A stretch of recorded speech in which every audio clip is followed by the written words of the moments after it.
have fun. I think. Yes.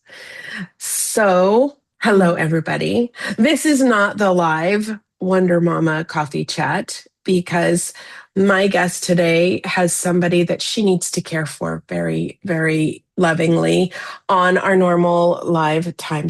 But I didn't want you to miss out. Um, the Wonder Mama Coffee Chat, the reason for the coffee chat is because we need to have conversations that matter. And I really want to introduce you to some incredible people that I've met. So, my guest today is somebody that I found on Facebook. She is one of those incredible people that just by her energy, she pulled me in and I joined her group. And today I have a Tracy Eleftheriadis. Almost, almost. That was so close. Say it for me.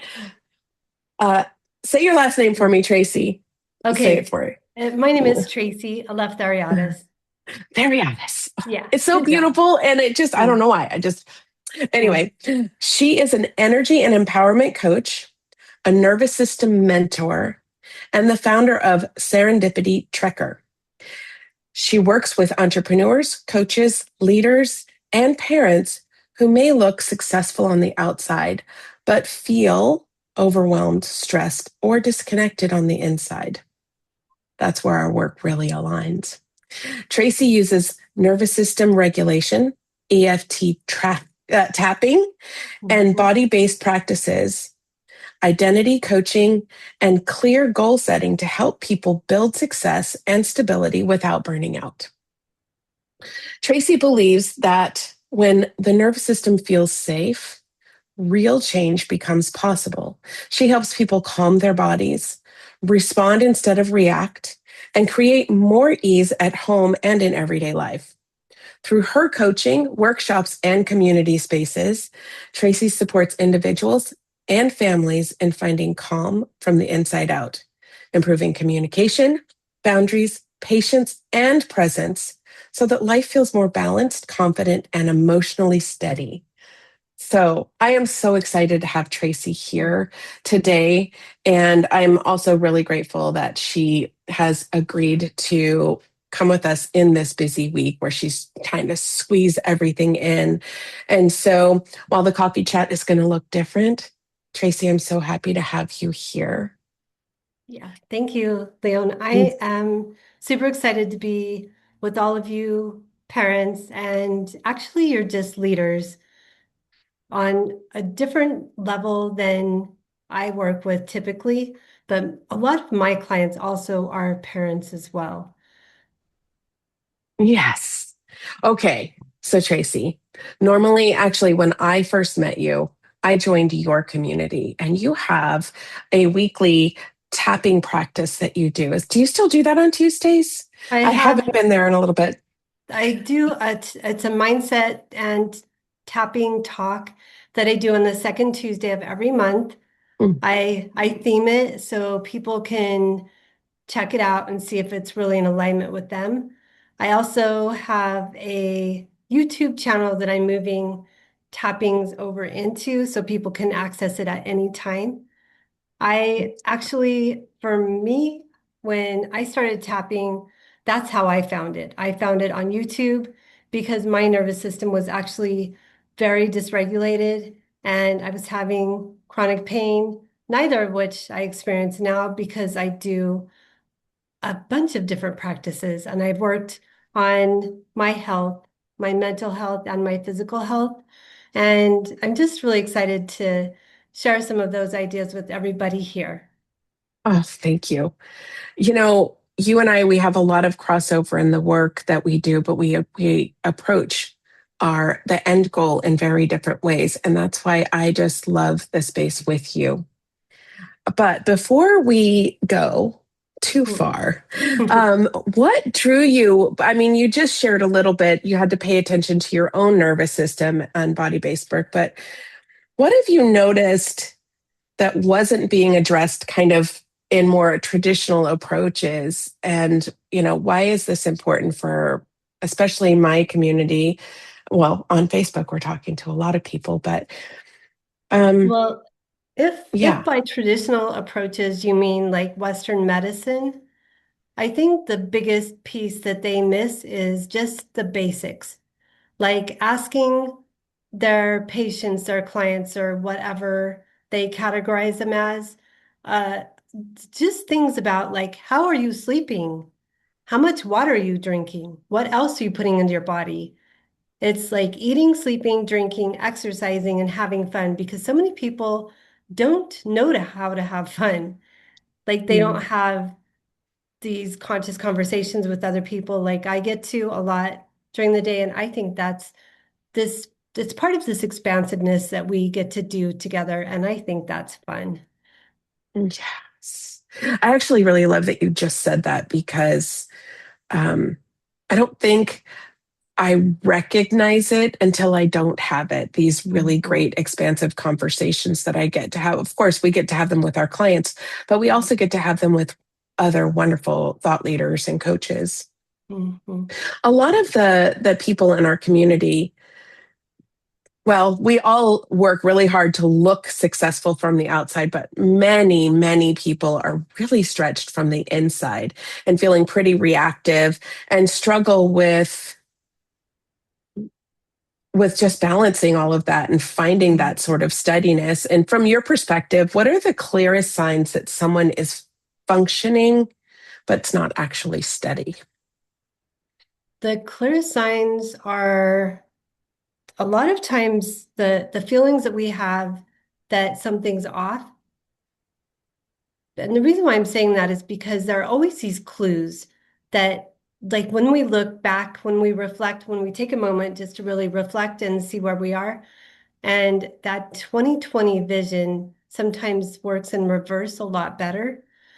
So, our feelings, I know that a lot of things show up in our body, like as in this uncomfortable feeling. Our intuition is what a lot of us like to call it.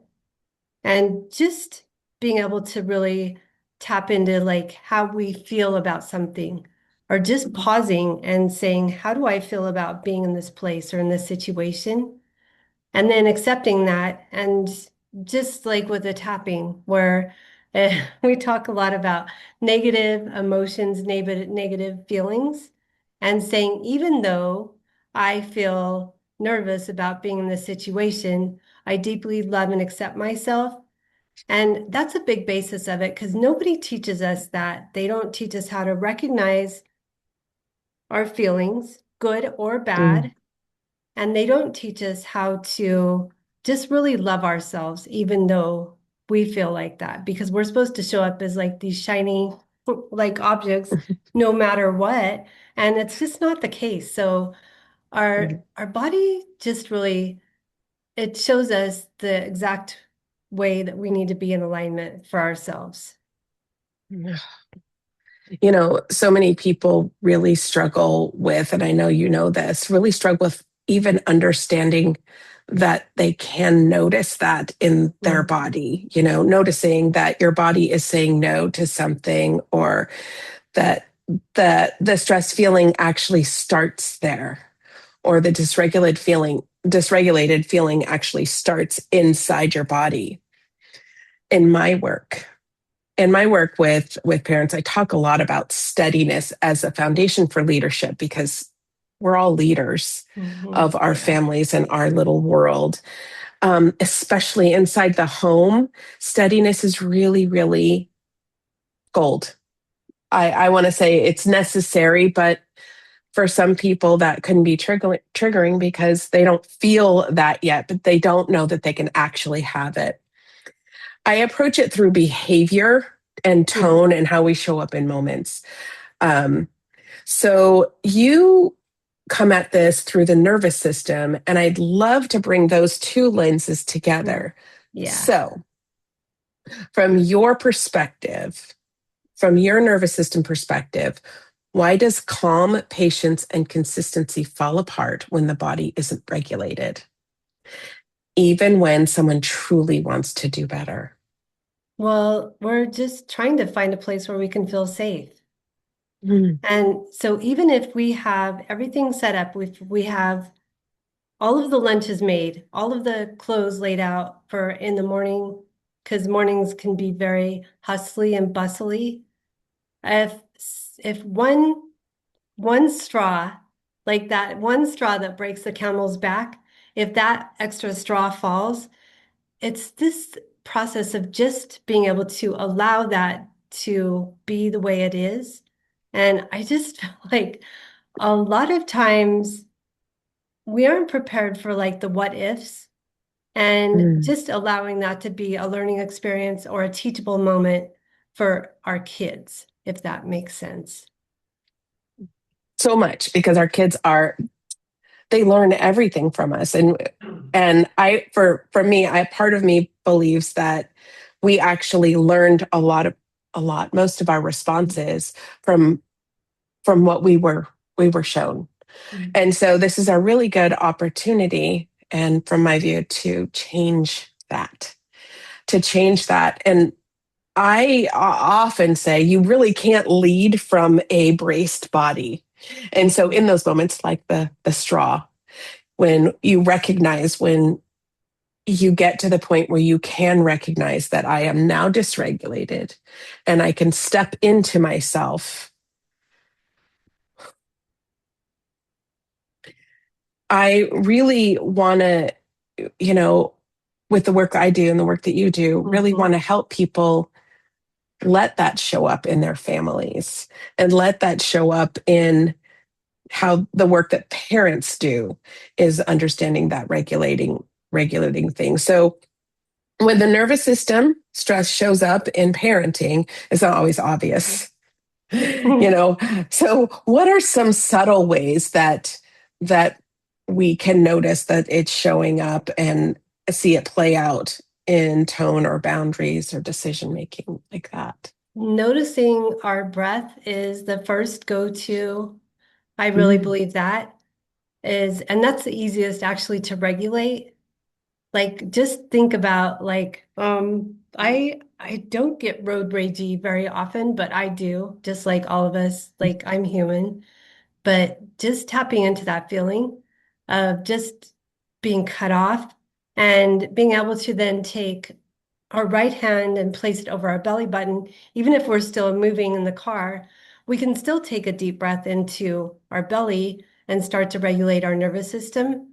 So noticing where we breathe is important. Also, I feel like noticing where we're looking as well, because sometimes when we get really stressful, we we disengage, like we unhook from the situation. So making sure that we are looking people in the eye from our heart space is super important, especially when we're talking to our children, because there's so much work that I've even done around attachment theory and how even just a wrong look can just really pierce a child and hurt them deeply. Mm. So deeply, Mm. just in it, without even realizing it, those tiny little nuances, that disengaging when they need connection, or that steady presence, even if it's dysregulated, watching that come down, watching the regulation happen, can prevent a lot of damage. I recently, I just wanted to take a side note, but I recently Mhm. talked to a client who shared with me that she had an experience as a child where um, another student was saying to her, um, "Why aren't you talking? Why aren't you saying anything? Why aren't you?" And the berating of that one Mm. experience Mm. shut her down through her adulthood, because even when she got home and tried to share, she was not met Mm. with care. And it's so interesting because we want to be everything for everybody. We want to Mm. show up Yeah, just especially as exactly women. perfect. As Mm. women, as moms, we don't want our children to even feel a flinch of discomfort. And we can't do it always. Like we we can't hold ourselves, we shouldn't hold ourselves Mm. responsible for perfection because that's not the goal. But when a parent realizes that they've been living in that sort of push or survival mode for a really long time, besides breathing, what is another way that they can begin to create steadiness without adding another thing to do? Do I, you have, yeah. well, there's a couple of things I'm thinking of. One other thing to do is if they can remove themselves from the situation and go into the bathroom. This is something I used to do even as a classroom teacher. And just even if I didn't have to use the bathroom, just taking yourself out of that environment for even 2 minutes and just taking all that energy and looking into the toilet bowl and just letting it all go and flush the toilet, even if you have to do it a couple of times. That's one way. And if you can't remove yourself from the situation, like if you're in the car, for example, or in a place where you're with your kids and you can't leave them just for a moment, just this idea of really using these three words. And I think they're really powerful in that it helps us to just bring us back to our center. And the words are, I have decided. Mm. I have decided that I'm going to stay in my center. I have decided that everything is happening for me. I have decided that I know that everything is working out for me. Like all of those things, those three powerful words really just help us to bring ourselves back in check instantly. I really love that because I know that the most powerful affirmation grounding words are I am, I can, and I will, but I have decided that is just a whole nother level. So thank you for that. Yeah, absolutely. Yes. Hmm. Tracy, I am not going to keep you much longer. And normally, if we were live right now, the two of us would be sneaking off into the Hmm. private space and talking all to the Wonder Mama Hmm. members who would be waiting. And so I have two questions for you. Okay. The first one is I will share with my members how to follow you, how to get in touch with you, and a little bit about the things that you've shared with us. But for those that are watching this and aren't part of the community, what's the best way to get in touch with you or learn more about your work? Well, there's my email address. That's Tracy at SerendipityTrekker.com. And I will share that with you so you can put it in the notes or however you share that information. If they happen to be on Facebook, they can follow Tracy L, my profile there, or friend request me and send me a note or join the Alignment Project. That's where they're going to get the most bang for their buck, even though it's like a free community. And Okay. just know that I I I love making new connections and you just never know like who's going to help you the most when you look at following a creator. Just like with you, Leon, I know that when you show up in the Alignment Project, that you are bringing value to the entire group. Thank you. Thank you so much. All right. So the second question Mhm. is I know that there's going to be a whole bunch, at least 50 incredible women who are just going to be sad that they didn't get to talk to you. So, may I share your information or perhaps maybe a collection of questions that I can share from them to you? Mm. Yes, absolutely. I Okay. would love to do that. And I'm even open to setting up some sort of like a live conversation that we could do together around any of these topics we've discussed. That would be wonderful. I also Awesome. have I have a tapping script and a guide that I would love to share with your community if that's okay. I would love it. I know that they would love it as well. But for all of you out there in the Facebook world, you have to either get it directly from Tracy Mm, or come inside my community to get it. yeah, yeah, for sure. All right. Well, thank you so much, Tracy, and goodbye, everybody. Mm. Thank you for having me, Leon. I really appreciate everything. Yes. All right.